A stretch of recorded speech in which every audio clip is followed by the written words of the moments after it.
PTI बंद गली में चली गई है, जिस तरह न्याजी साहब ने या क्लास साहब ने बात की, आपके ख्याल में नहीं पॉलिटिकल ऑप्शंस उनके अब खुले हैं जाके? पहले तो वो फिर भी कोई ना कोई मैनेजमेंट कर लेते थे, अगर ये इलेक्शन हो भी गया तो वो पॉलिटिकली अपनी स्टैंडिंग स्ट्रांग करेंगे। Your take on. देखिए, दो चीज़ें हैं। आपने एक तरफ एक रुख किया कि इमरान खान साहब के फैसले, इमरान खान साहब की सियासत, इमरान खान साहब की पार्टी, पाकिस्तान तहरीक इंसाफ और कल, आज और आने वाला कल। दूसरा भी इसका रुख है। दूसरा रुख है कि शुक्रिया अदा करें इलेक्शन कमीशन साहब बहादुर का, शुक्रिया अदा करें। यानी मुतनाज़ तरीन हालात, मुतनाज़ तरीन इलेक्शन कमीशन, मुतनाज़ फ़ैसलों वाला इलेक्शन कमीशन, मुतनाज़ तरीन ब्यूरोक्रेसी, मुतनाज़ तरीन निगरान हुकूमतें, और शुक्रिया फ़ायज़ इसाक़ काजी बेंच का, जिन्होंने वो एक ऐसा फ़ैसला दिया जो तारीख़ के कूड़ेदान में सबसे ऊपर पड़ा होगा।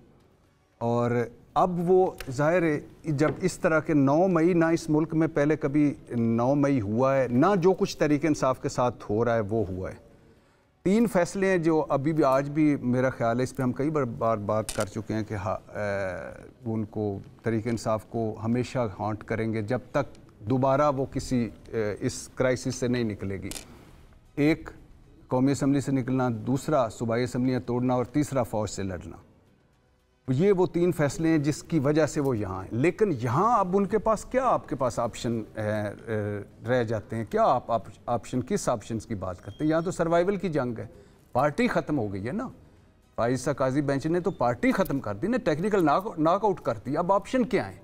ठीक है, जब आपका बल्ला ले लिया गया, ना बल्लेबाज है, ना बल्ला है, ना पार्टी का हेड है, ना पार्टी मौजूद है, ना तजवीज़ कुनिंदे तक, तईद कुनिंदे तक गिरफ्तार हो रहे हैं, कागजात छीने जा रहे हैं, सारा हो रहा है। तो अब क्या ऑप्शन क्या रह गया? ऑप्शन एक है, वो भी नहीं पूरा होगा। अब तो सूरत हाल ये है, लग ऐसे रहा है कि बहुत कम लोग जीतेंगे, ऐसा लग रहा है। सिलेक्शन 2024 में बहुत कम लोग पहुँच पाएंगे, और जो पहुंच पाएंगे सिलेक्शन 2024 में वो बाद में आज़ाद हैं। जहांगीर तरीन साहब का जहाज़ चलेगा। पीटीआई बंद गली में चली गई है, जिस तरह न्याजी साहब ने या क्लास साहब ने बात की, आपके ख्याल में नहीं पॉलिटिकल ऑप्शंस उनके अब खुले हैं जाके? पहले तो वो फिर भी कोई ना कोई मैनेजमेंट कर लेते थे, अगर ये इलेक्शन हो भी गया तो वो पॉलिटिकली अपनी स्टैंडिंग स्ट्रांग करेंगे। Your take on.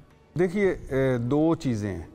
आपने एक तरफ एक रुख किया कि इमरान खान साहब के फैसले, इमरान खान साहब की सियासत, इमरान खान साहब की पार्टी, पाकिस्तान तहरीक इंसाफ और कल, आज और आने वाला कल। दूसरा भी इसका रुख है। दूसरा रुख है कि शुक्रिया अदा करें इलेक्शन कमीशन साहब बहादुर का, शुक्रिया अदा करें। यानी मुतनाज़ तरीन हालात, मुतनाज़ तरीन इलेक्शन कमीशन, मुतनाज़ फ़ैसलों वाला इलेक्शन कमीशन, मुतनाज़ तरीन ब्यूरोक्रेसी, मुतनाज़ तरीन निगरान हुकूमतें, और शुक्रिया फ़ायज़ इसाक़ काजी बेंच का, जिन्होंने वो एक ऐसा फ़ैसला दिया जो तारीख़ के कूड़ेदान में सबसे ऊपर पड़ा होगा। और अब वो ज़ाहिर है, जब इस तरह के 9 मई ना इस मुल्क में पहले कभी 9 मई हुआ है, ना जो कुछ तरीके इंसाफ के साथ हो रहा है वो हुआ है। 3 फैसले हैं जो अभी भी आज भी मेरा ख्याल है, इस पर हम कई बार बात कर चुके हैं कि उनको तरीके इंसाफ को हमेशा हॉन्ट करेंगे जब तक दोबारा वो किसी इस क्राइसिस से नहीं निकलेगी। एक, कौमी असम्बली से निकलना, दूसरा सूबाई असम्बलियाँ तोड़ना, और तीसरा फ़ौज से लड़ना। ये वो 3 फैसले हैं जिसकी वजह से वो यहाँ हैं। लेकिन यहाँ अब उनके पास क्या, आपके पास ऑप्शन रह जाते हैं? क्या आप ऑप्शन, किस ऑप्शन की बात करते हैं? यहाँ तो सर्वाइवल की जंग है। पार्टी ख़त्म हो गई है ना। फ़ायज़ इसाक़ काजी बेंच ने तो पार्टी ख़त्म कर दी ना, टेक्निकल नॉकआउट कर दी। अब ऑप्शन क्या है? ठीक है, जब आपका बल्ला ले लिया गया, ना बल्लेबाज है, ना बल्ला है, ना पार्टी का हेड है, ना पार्टी मौजूद है, ना तजवीज़ कुनिंदे तक, तईद कुनिंदे तक गिरफ्तार हो रहे हैं, कागजात छीने जा रहे हैं, सारा हो रहा है। तो अब क्या ऑप्शन क्या रह गया? ऑप्शन एक है, वो भी नहीं पूरा होगा। अब तो सूरत हाल ये है, लग ऐसे रहा है कि बहुत कम लोग जीतेंगे, ऐसा लग रहा है। सिलेक्शन 2024 में बहुत कम लोग पहुँच पाएंगे, और जो पहुंच पाएंगे सिलेक्शन 2024 में वो बाद में आज़ाद हैं। जहांगीर तरीन साहब का जहाज़ चलेगा।